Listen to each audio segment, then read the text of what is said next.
आप सभी का स्वागत है आज की इस क्लास में। आज से आपका यूपी जीके वाला पार्ट स्टार्ट हो रहा है। अगर आप किसी भी वनडे एग्जाम देने जा रहे हैं जिसमें यूपी जीके का पार्ट पूछता है, यानी यूपी ट्रिपल एससी के थ्रू निकलने वाली वैकेंसी हो या फिर यूपीएसआई यूपी कांस्टेबल का एग्जाम हो, यानी कोई भी ऐसा एग्जाम जिसमें यूपी जीके का पार्ट आता हो, उसके लिए आप इस क्लास को ले सकते हैं। और मैं आपसे एक वादा करता हूं कि मैं कंप्लीट यूपी जीके का पार्ट बहुत शॉर्ट वे में और बहुत डिटेल्ड, मतलब सब कुछ मैप के थ्रू कवर कराने वाला हूंगा। आपको बिल्कुल भी यूपी जीके आज के बाद रटने की जरूरत नहीं पड़ेगी। पहला चैप्टर आज का हम लेते हैं, बहुत सिंपल वे में, बहुत डिटेल और बहुत ही डायग्रामेटिकली चीजों को लेकर चलेंगे। तो आने वाली 10 से 15 मिनट आप मेरे साथ जुड़े रहेंगे और आप देखोगे कि आपका चैप्टर जिस तरीके से कवर होगा, ना तो आपको रटने की जरूरत पड़ेगी, ना चीजों को बहुत ज्यादा घुमाने की जरूरत पड़ेगी। सिंपल वे में आपको चीजें याद भी होंगी और एकदम फैक्ट भी एकदम से क्लियर होंगे। आज का जो चैप्टर है हमारे पास वो है उत्तर प्रदेश में भाबर क्षेत्र, तराई क्षेत्र, यूपी के पठार, मैदानी भाग, पर्वत, इन सभी को लेकर हम बात कर रहे होंगे। With theory, with detail explanation, सभी को लेकर बात करेंगे। इसे कहते हैं उत्तर प्रदेश का भौतिक विभाजन। अगर हम उत्तर प्रदेश के भौतिक विभाजन को लेकर बात करें तो आप कुछ इस तरीके से उत्तर प्रदेश के भौतिक विभाजन को देख सकते हो। जो आपको सबसे उत्तरी पार्ट दिखाई देता है, ये वाला हिस्सा, ये वाला पार्ट जो यूपी का दिखाई देता है, इसे कहते हैं हम सबसे उत्तरी पार्ट जो है, इसे कहा जाता है भाबर क्षेत्र। क्या कहा जाता है? इसे कहा जाता है भाबर क्षेत्र। भाबर क्षेत्र के बाद नेक्स्ट जो पार्ट आता है हमारे पास, ये वाला हिस्सा, इसे कहा जाता है तराई एरिया। क्या कहा जाता है? इसे कहा जाता है तराई एरिया, ये वाला हिस्सा। यानी भाबर क्षेत्र के जस्ट नीचे वाला पार्ट जो है, इसे कहा जाता है तराई क्षेत्र, तराई एरिया। तराई एरिया के बाद यूपी में आता है हमारे पास मैदान वाला हिस्सा। कौन सा? मैदान वाला हिस्सा। और यूपी में मैदानी भाग जो है वो सबसे बड़ा पार्ट है भौतिक विभाजन में। मैदानी भाग क्या है? सबसे बड़ा भाग है भौतिक विभाजन में, आप याद रखेंगे। ये पूरा का पूरा हिस्सा जो है, ये मैदानी भाग है उत्तर प्रदेश का। क्या है? मैदानी भाग है। ठीक है।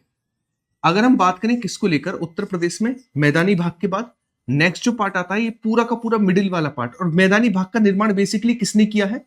तो आप कह सकते हैं यूपी में दो ही फेमस नदियां हैं जो सबसे बड़ा जलग्रहण क्षेत्र बनाती हैं, गंगा और यमुना नदी। उसके बाद जब हम थोड़ा सा साउथ की ओर जाते हैं तो हमारे पास यहां पर दिखाई देता है ये वाला हिस्सा, इसे कहते हैं पठारी क्षेत्र। इसे क्या कहते हैं? पठारी क्षेत्र। और पठारी क्षेत्र भी बेसिकली दो पार्टों में डिवाइडेड है। एक तो हमारे पास पार्ट है पठारी क्षेत्र का बुंदेलखंड का पठार, यानी बुंदेलखंड प्लेटू वाला। और एक पार्ट आता है बघेलखंड प्लेटू वाला पार्ट। ये वाला जो हिस्सा आपको दिखाई दे रहा है, ये है बघेलखंड प्लेटू वाला हिस्सा। कौन सा? बघेलखंड प्लेटू वाला हिस्सा। ठीक है। तो हमारे पास किस तरीके से डिवीजन हुआ? भाबर क्षेत्र, तराई क्षेत्र, मैदान। वो मैदानों का मुख्य रूप से निर्माण किसके द्वारा किया गया है? गंगा और यमुना नदियों के द्वारा किया गया है।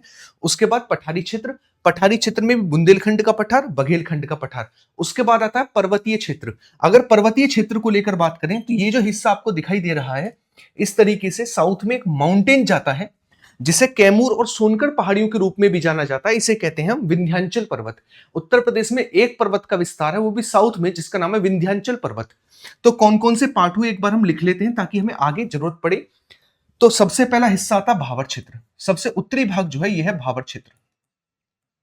सबसे उत्तरी भाग कौन सा हमारे पास? भाबर क्षेत्र। सेकंड जो पार्ट है हमारे पास वो है तराई एरिया, तराई क्षेत्र। कौन सा? तराई एरिया, तराई क्षेत्र। उसके बाद आता है हमारे पास गंगा यमुना का मैदान, गंगा प्लस यमुना का मैदान,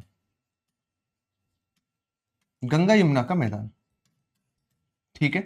उसके बाद आता है हमारे पास पठारी क्षेत्र, जिसमें दो पठार मेनली आपकी फेमस है। एक बुंदेलखंड पठार, बुंदेलखंड पठार, और एक फेमस है हमारे पास बघेलखंड पठार। कौन सा फेमस है? एक फेमस है बघेलखंड पठार।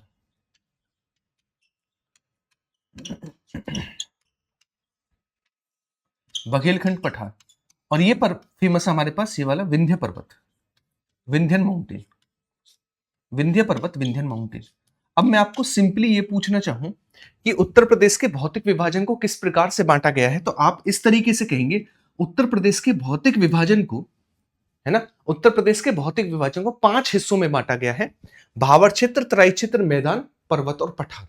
तो आप लिख सकते हैं उत्तर प्रदेश का भौतिक विभाजन, उत्तर प्रदेश का भौतिक विभाजन,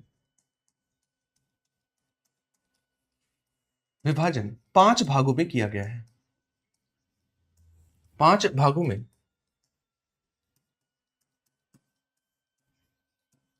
किया गया है।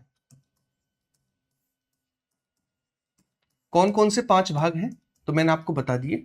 5 भागों में सबसे पहला हमारे पास भावर क्षेत्र। भावर क्षेत्र अभी देखना है यहां से क्वेश्चन कैसे बनेंगे। भावर क्षेत्र। सेकंड पर हमारे पास तराई क्षेत्र। तराई क्षेत्र। थर्ड पर हमारे पास मैदान। मैदान। उसके बाद पर्वत पठार, या फिर पठार और उसके बाद पर्वत, उसके बाद पर्वत। ठीक है, ये 5 भाग हो गए। अब एग्जाम में पता कैसा पार्ट बनेगा? आपसे कहेगा एग्जाम में हमें ये बताओ मेरे भाई कि जो हमारे पास उत्तर प्रदेश का भौतिक विभाजन है उसे उत्तर से दक्षिण की ओर बांट के दिखाओ। कैसे? उत्तर से दक्षिण की ओर बांट के दिखाओ भौतिक विभाजन को। तो आप उत्तर से दक्षिण बांटने के लिए कहेगा तो आप इसी तरीके से बांटेंगे, भावर क्षेत्र, तराई क्षेत्र, मैदान, पठार और पर्वत। अब एक एक हिस्से को लेकर बात करते हैं। भावर क्षेत्र, तराई क्षेत्र और आखिरकार मैदानों का निर्माण हुआ कैसे है। अगर आप इस कंसेप्ट को बहुत अच्छे से समझ गए तो मैं ये मानता हूं कि सारी की सारी चीजें आपकी एकदम से क्लियर हो जाएंगी चैप्टर को लेकर। देखो, जब नदियां हमारे पास उत्तर, देखो भावर क्षेत्र, तराई क्षेत्र उत्तरी भाग में है तो इसका मतलब उत्तरी भाग में हिमालय। हिमालय मतलब पहाड़ी क्षेत्र है। तो सीधी सी बात है, ऊपर की ओर क्या होंगे हमारे पास? बड़े बड़े पहाड़ होंगे इस तरीके से। क्या होंगे? बड़े बड़े पहाड़ होंगे इस तरीके से, ये वाला हिस्सा होगा। ठीक है, इन्हीं पहाड़ों से हमारे पास नदियां भी निकल रही होंगी। सीधी सी बात है, क्या निकल रही होंगी? नदियां भी निकल रही होंगी इस तरीके से। ठीक है, इस तरीके से नदियां भी निकल रही होंगी। और ये नदियां जो हैं, एक क्षेत्र ऐसा आता है, एक पार्ट ऐसा आता है, इस तरीके से बड़े बड़े शिलाखंड होते हैं। अब चीजों को थोड़ा सा समझने की कोशिश करिएगा, कंसेप्ट आपके एकदम से क्लियर हो जाएंगे। जब नदियां पहाड़ों से निकलती है तो उनके पास स्लोप हाई होता है। स्लोप हाई मतलब उनके पास वेग तेज होता है, पावर तेज होती है, तो वो अपने साथ बड़े बड़े शिलाखंडों को तोड़कर अपने साथ ले आती है। लेकिन एक समय ऐसा आता है जब नदियां जो हैं बड़े बड़े शिलाखंडों को ढकेल नहीं पाती हैं, क्योंकि उनके पास इतनी शक्ति, इतनी पावर नहीं बचती है कि उनको ढकेल पाए। जब उन्हें ढकेल नहीं पाती है तो उनके अंदर से बहना स्टार्ट कर देती है, उन्हें पत्थरों को वहीं छोड़ देती है। ये तो संसार का नियम है, जब आप जरूरत के नहीं रहोगे तो आपको छोड़ दिया जाएगा। तो नदियां भी इन पत्थरों को, बड़े बड़े शिलाखंडों को छोड़ देती हैं और इनके अंदर से बहना स्टार्ट कर देती हैं और दिखाई देना बंद हो जाती है, क्योंकि पर्वतों के अंदर से बहेंगी, मोटे मोटे पत्थरों के अंदर से बहना स्टार्ट करेंगी तो दिखाई देना बंद हो जाएंगी। तो ऐसा क्षेत्र आता है जब नदियां जो है वो दिखाई देना बंद हो जाती हैं और बड़े बड़े मोटे मोटे शिलाखंडों के अंदर से बहती हैं। इस क्षेत्र को कहा जाता है भावर क्षेत्र। क्या कहा जाता है? भावर क्षेत्र कहा जाता है। तो बेसिकली भावर क्षेत्र है क्या? भावर क्षेत्र है क्या? अब आप खुद लिख देंगे भावर क्षेत्र क्या है।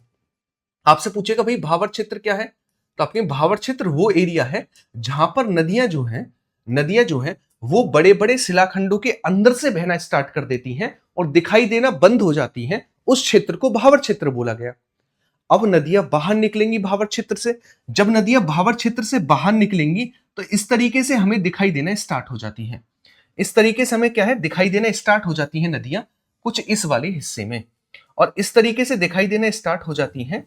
तो आप कहोगे ये वाला जो पहला एरिया आता है जहां पर नदियां भावर क्षेत्र से जस्ट बाहर आती हैं, है ना, भावर क्षेत्र से जस्ट बाहर आती हैं, तो इस क्षेत्र को कहा जाता है तराई क्षेत्र। तराई क्यों कहा जाता है? क्योंकि नदियां बहुत ज्यादा पानी लेकर बाहर निकलती हैं। तर, तर मतलब तर देना, कहते हैं ना, तर देना मतलब एकदम से भर देना। तो पानी की मात्रा ज्यादा होती है, इसलिए इसको तराई क्षेत्र बोला गया है। अब नदियां तराई क्षेत्र से आगे की ओर बढ़ती हैं तो किसका निर्माण करती हैं? तो मैदानों का निर्माण करती हैं। किसका निर्माण करती हैं? तो नदियां मैदानों का निर्माण करती हैं। आप याद रखेंगे, नदियां किसका निर्माण करती हैं? तो नदियां जो है वो मैदानों का निर्माण करती हैं, है ना, नदियां मैदानों का निर्माण करती हैं। आपको नोट्स बनाने की कोई भी जरूरत नहीं है। आपको कंप्लीट नोट्स कैरिवल एप्लीकेशन पर यूपी पुलिस का बैच है, उस बैच में सारे के सारे नोट्स डाल दिए गए, तो वहां से आप लेकर अपना रिवीजन कर लेना। क्लियर है? तो ये हुआ हमारे पास भावर क्षेत्र। उसके बाद जब नदियां बाहर की ओर निकलती हैं तो इस क्षेत्र को कहा जाता है तराई एरिया, तराई क्षेत्र कहा जाता है। और तराई क्षेत्र के बाद जैसे ही नदियां बाहर की ओर, आगे की ओर चलती हैं तो मैदानों का निर्माण करती हैं। किसका? मैदानों का निर्माण करती हैं, आप याद रखेंगे। अब एक एक चीज को समझते हैं, आखिरकार भावर क्षेत्र क्या है। तो मैंने आपसे क्या कहा? भावर क्षेत्र वो एरिया है, भावर क्षेत्र वो एरिया है जहां पर नदियां जो है बड़े बड़े शिलाखंडों को ढकेल नहीं पाती हैं, उनके अंदर से बहना स्टार्ट कर देती हैं और दिखाई देना बंद हो जाती हैं, उसे भावर क्षेत्र कहा जाता है। और भावर क्षेत्र जो होता है यहाँ पर कंकड़ीला पथरीला होता है, तो सीधी सी बात है मिट्टी नहीं है, मिट्टी नहीं है तो कृषि करना संभव नहीं है। तो भावर क्षेत्र वो एरिया है जहां पर कृषि करना संभव नहीं है। भावर क्षेत्र उत्तर प्रदेश में यहाँ पर सबसे उत्तरी जिला पड़ता है सहारनपुर। कौन सा जिला पड़ता है सबसे उत्तरी? सहारनपुर पड़ता है। और सबसे इधर की ओर आता है हमारे पास कुशीनगर। तो आप कहेंगे इसका जो विस्तार है भावर क्षेत्र का वो कुशीनगर से और सहारनपुर तक फैला हुआ है। तो मैंने आपको क्या क्या बताया उस चीज पर आप फोकस करेंगे। मैंने कहा नदियां जब बड़े बड़े पत्थरों को ढकेल नहीं पाती हैं तो उनके अंदर से बहना स्टार्ट कर देती हैं और दिखाई देना बंद हो जाती हैं। इस क्षेत्र को ही भावर क्षेत्र कहा जाता है, क्योंकि ये कंकड़ीला पथरीला होता है, इसीलिए यहां पर कृषि करना संभव नहीं है। इसलिए यहां पर कृषि करना संभव नहीं है। यही तो था भावर क्षेत्र। अरे हाँ या ना, आपकी बिल्कुल सही बात है, यही भावर क्षेत्र था। क्लियर है? आप नोट्स नहीं बनाएंगे, टाइम बर्बाद नहीं करेंगे, मैं आपको कंप्लीट सारी चीजें प्रोवाइड करूंगा। उसके बाद आता तराई एरिया। तो मैंने क्या कहा था तराई एरिया के बाद? मैंने कहा था तराई एरिया वो एरिया है जब नदियां भावर क्षेत्र से जस्ट आगे की ओर चलती हैं तो अपने साथ गाद, मलबा, अवसाद, छोटे छोटे कंकड़ पत्थर और पानी की बहुत अधिक मात्रा बाहर लेकर निकलती हैं। तो इस क्षेत्र को तराई क्षेत्र कहा जाता है। दूसरी चीज, आप एक चीज समझो कि भाई पानी की अधिकता है, तो दो चीजें तो बिल्कुल क्लियर है कि यहां पर वो खेती की जा सकती है जिसके लिए पानी की ज्यादा आवश्यकता होती है। उत्तर प्रदेश की भी खेती होनी चाहिए। अब आप ये कहने लगो भैया हम ऐसी खेती करें जो कि होती हो क्या कि अमेरिका में, है ना?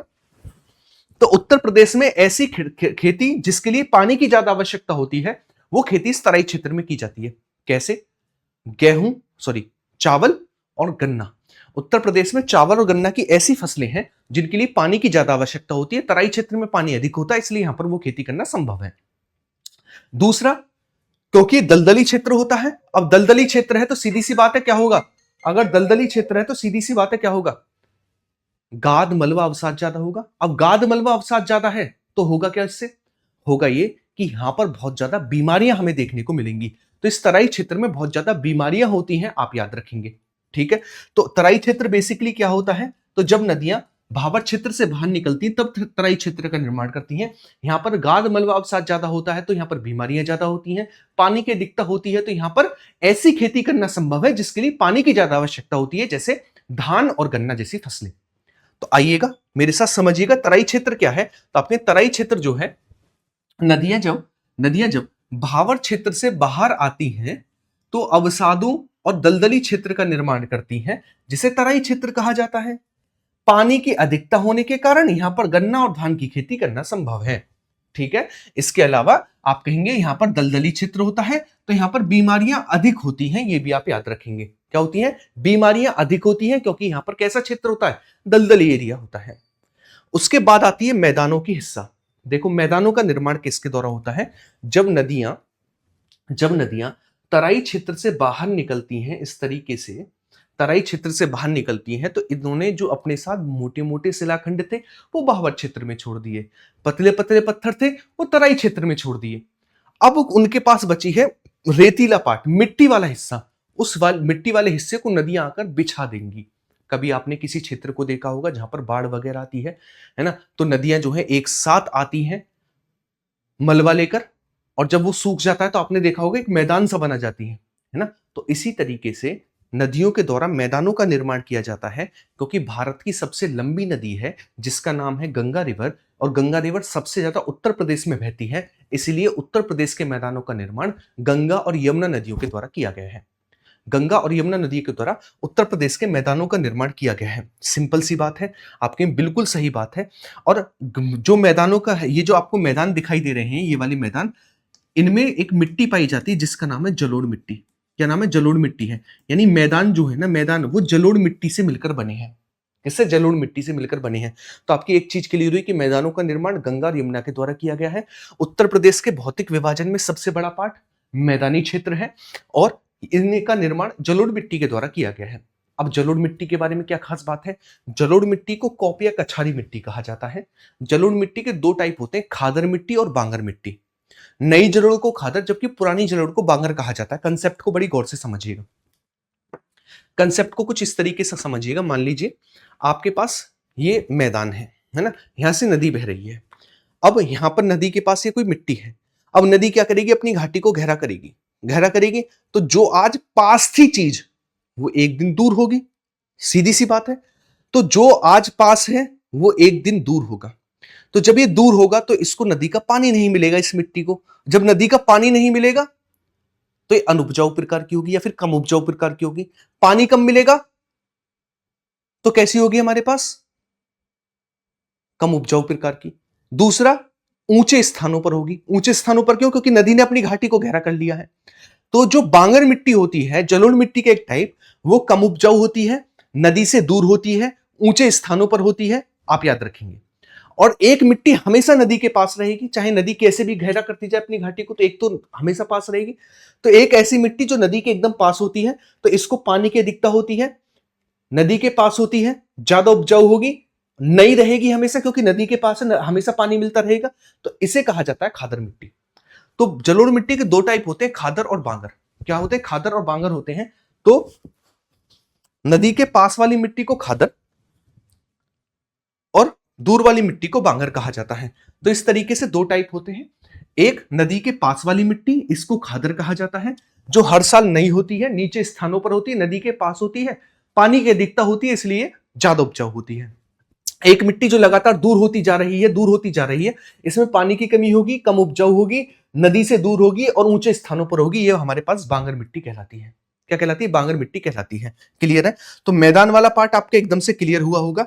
अब आता हमारे पास पठारी क्षेत्र। उत्तर प्रदेश में दो प्रकार के पठार पाए जाते हैं। दो प्रकार के पठार पाए जाते हैं, एक बुंदेलखंड पठार, एक बघेलखंड पठार, है ना। उत्तर प्रदेश में जो पठारों की ऊंचाई है वो लगभग 300 से 400 मीटर के करीब हाइट है पठारों की। उत्तर प्रदेश में जो पठार है, बुंदेलखंड का पठार, यहां पर लाल मिट्टी भी है, काली मिट्टी भी है। बुंदेलखंड के पठारी क्षेत्र में मोटे अनाज, दलहन और तिलहन बड़े मात्रा में होते हैं। उत्तर प्रदेश में केवल एक जगह पर कपास की खेती होती है क्योंकि काली मिट्टी यहां पर है, वो है बुंदेलखंड का एरिया। कौन सा? बुंदेलखंड का एरिया है। तो आप लिखना चाहे आप लिख सकते हैं उत्तर प्रदेश के पठारों के बारे में एक पॉइंट बनाकर। उत्तर प्रदेश के पठार आप लिख सकते हैं, उत्तर प्रदेश के पठारों के बारे में। उत्तर प्रदेश का पठार उत्तर प्रदेश का दक्षिणी भाग में पाए जाते हैं। कहां पर? दक्षिणी भाग में पाए जाते हैं। आप ऐसे लिखना, उत्तर प्रदेश में पठार, उत्तर प्रदेश में पठार दक्षिणी भाग में पाए जाते हैं। दक्षिणी भाग में पाए जाते हैं आप लिखेंगे, उत्तर प्रदेश में दो प्रकार के पठार हैं। उत्तर प्रदेश में दो प्रकार के पठार हैं।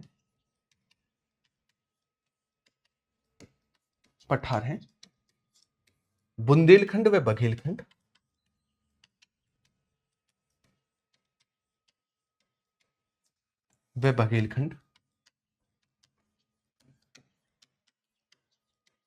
आप लिखेंगे, उत्तर प्रदेश के पठार में, पठार पर लाल व काली मिट्टी पाई जाती है,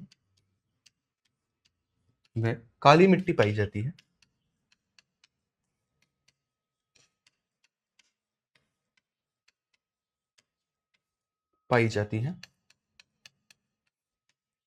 आप लिखेंगे, उत्तर प्रदेश के पठार, उत्तर प्रदेश का पठारी क्षेत्र दलहन, तिलहन व मोटे अनाज उत्पादन के लिए जाना जाता है।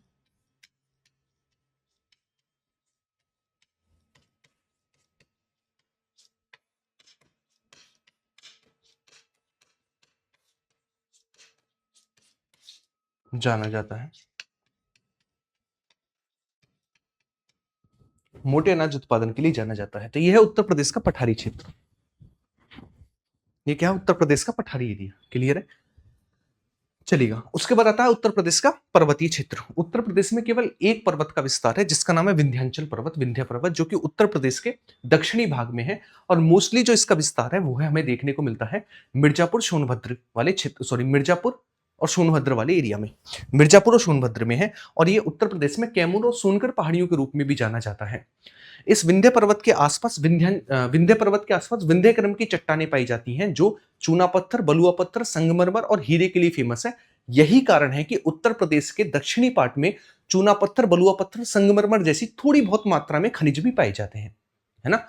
इसके अलावा आप याद रखेंगे बुंदेलखंड के जो पठारी एरिया है, उत्तर प्रदेश में सबसे ज्यादा खनिज इसी बुंदेलखंड के पठारी क्षेत्र से निकलते हैं। तो एक नोट बनाकर ये भी लिखना, उत्तर प्रदेश में सबसे ज्यादा खनिज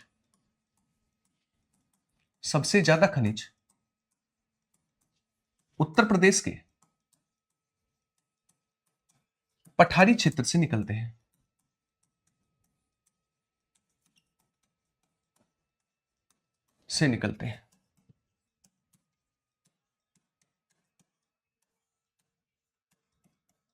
पठारी क्षेत्र से निकलते हैं। क्लियर है यहां तक की चीजें। अब आप थोड़ा सा लिखेंगे किसके बारे में, थोड़ा सा लिखेंगे आप मैदानों के बारे में, है ना। एक बार आप मैदानों के बारे में लिख लेंगे, उत्तर प्रदेश के, सॉरी मैदान कह रहा हूं, उत्तर प्रदेश के पर्वत के बारे में लिख लेंगे। पर्वत को लेकर क्या पॉइंट बनता है एक बार उसे और लिख लेंगे। उत्तर प्रदेश के पर्वत, है ना, उत्तर प्रदेश में पर्वत आप लेंगे। उत्तर प्रदेश में एकमात्र पर्वत विंध्य पर्वत का विस्तार है। उत्तर प्रदेश में एकमात्र पर्वत विंध्य का विस्तार है। विंध्य का विस्तार है जो मोस्टली मिर्जापुर सोनभद्र में पाया जाता है, जो मिर्जापुर व सोनभद्र में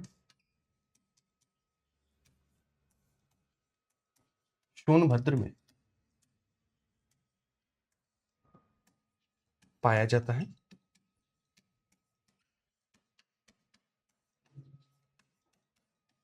आप लिखेंगे इसी के आसपास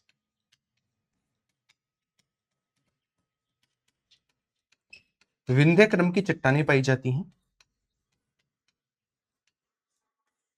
विंध्य क्रम की चट्टानें पाई जाती हैं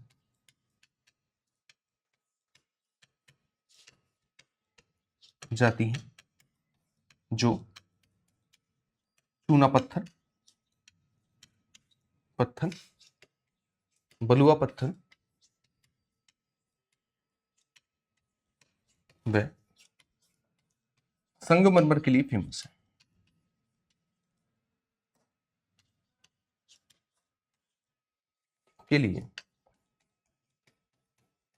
है। ठीक है, तो ये था उत्तर प्रदेश का भौतिक विभाजन। क्या था? उत्तर प्रदेश का भौतिक विभाजन। ठीक है, अगर आपको इसकी पीडीएफ चाहिए मेरे द्वारा लिखी हुई तो आप कमेंट बॉक्स में कमेंट कर देना, मैं पिन करा दूंगा। तो आज हमने जो पढ़ा डिटेल में, आज हमने किन किन चीजों को पढ़ा मैं आपको रिवाइज करा देता हूं। आज सबसे पहले हमने भौतिक विभाजन को डिवाइड किया, किस तरीके से उत्तर प्रदेश में भौतिक विभाजन है। उसके बाद हमने भावर क्षेत्र, तराई क्षेत्र और मैदानों को समझा। उसके बाद मैंने आपको भावर क्षेत्र के बारे में डिटेल बताया, फिर मैंने तराई क्षेत्र के बारे में आपको डिटेल बताया। उसके बाद मैंने आपको मैदानों के बारे में डिटेल बताया कि किस तरीके से मैदानों में मिट्टी का निर्माण होता है। उसके बाद मैंने आपको उत्तर प्रदेश के पठारों के बारे में बताया और उसके बाद उत्तर प्रदेश के पर्वत के बारे में बताया। ये थी आज की क्लास। इसके अलावा अगर आप कैरेविल एप्लीकेशन पर जाएंगे तो आपको इसी तरीके से सारी चीजें बहुत डिटेल में, बहुत सिस्टमेटिक वे में देखने को मिलेंगी, जहां पर हर एक टीचर अपने बेस्ट कंटेंट के लिए मेहनत कर रहा है। तो आने वाले, अभी आपको पता है यूपीएसआई की भर्ती आएगी, उसके लिए सबसे बेस्ट कंटेंट, चाहे वो यूपीएसआई हो चाहे वो यूपी पुलिस कांस्टेबल हो, उसके लिए सबसे बेस्ट कंटेंट जो आपको कैरेविल एप्लीकेशन पर ही देखने को मिलेगा। हम हल्ला गुल्ला कम करते हैं लेकिन एग्जाम ओरिएंटेड कंटेंट और बेस्ट कंटेंट आपको देने का काम करते हैं। तो कैरेविल एप्लीकेशन पर सारी की सारी आपको क्लासेस और कंप्लीट कोर्स देखने को मिलेगा यूपी पुलिस कांस्टेबल, यूपीएसआई का। ठीक है, जिसकी क्लासेस जो है वो 20 जुलाई से जो है एडमिशन स्टार्ट हो चुके हैं। तो यहां पर आप जाकर एनरोल कर सकते हैं और इसी तरीके के बेस्ट कंटेंट से जुड़कर अपनी एक सीट पक्की कर सकते हैं। तो हम मिलेंगे इसी तरीके के एक और टॉपिक के साथ कल, है ना। और ये क्लास आपकी रेगुलर रहेगी जिसमें मैं आपको ऐसे ही छोटे छोटे टॉपिक्स के थ्रू चीजें कवर कराऊंगा। आप सभी का काम रहेगा कमेंट बॉक्स में एक प्यारी सी कमेंट करना, आप सभी को क्लास कैसी लगी, जिससे मुझे अंदाजा रहे कि रिव्यू क्या है और आपको किस तरीके का कंटेंट पसंद आ रहा है। तो ख्याल रखिएगा, मिलते हैं नेक्स्ट क्लास में। बाय बाय, टेक केयर, सभी को जय हिंद।